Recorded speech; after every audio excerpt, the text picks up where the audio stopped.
It is unbearably frustrating when you root for an NFL team and you know your team has a legitimate dude at quarterback. Yep. Legitimate. Yep. There are no questions about one of the best across all 32. How good Joe Burrow is. None whatsoever.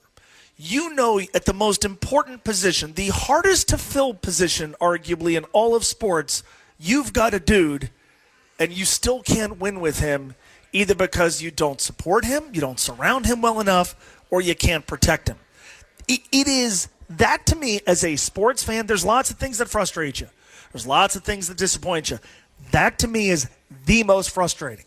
It pisses me off to a degree that I can barely articulate, to know that they have one of those rare dudes. They've got one of those guys. They've got one of those guys that other franchises spend decades hoping they could get. They've got one, and yet the franchise is still running in place because they can't take advantage of him and they can't protect him. There are two things that immediately came to mind for me. One is the anger.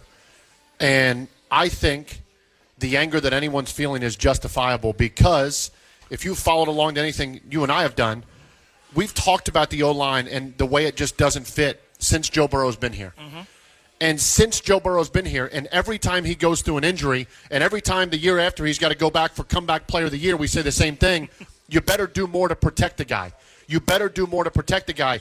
You and I finished at Twin Peaks last year, historic year for Joe Burrow, and said, you better make sure you protect him this offseason, because he played every game last year but took a ton of hits. Mm-hmm. 32nd in pass block win rate was the offensive line last year. That's dead last in the NFL. And all we did all offseason, well, here's Fairchild, here's Lucas Patrick, here's Dalton Reisner.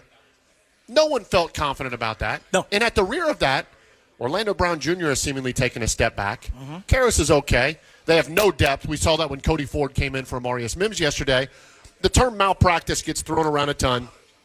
Show me how it's not. It's malpractice. And to say it's the offensive line, yes, it is. But what about the offensive line is it? You can't just say they have dudes that suck, right? Either it's a talent problem, it's a skill problem, or the protections are an issue.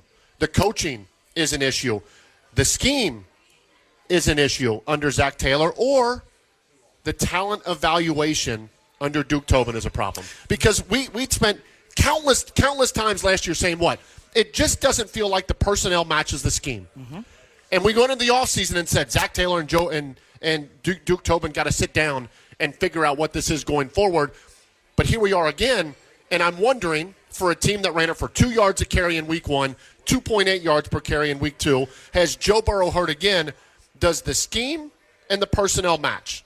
And I don't know the answer, and the fact that we're still questioning that as Joe Burrow is now out is maddening, and anyone that's pissed has the right to be pissed. Well, I am.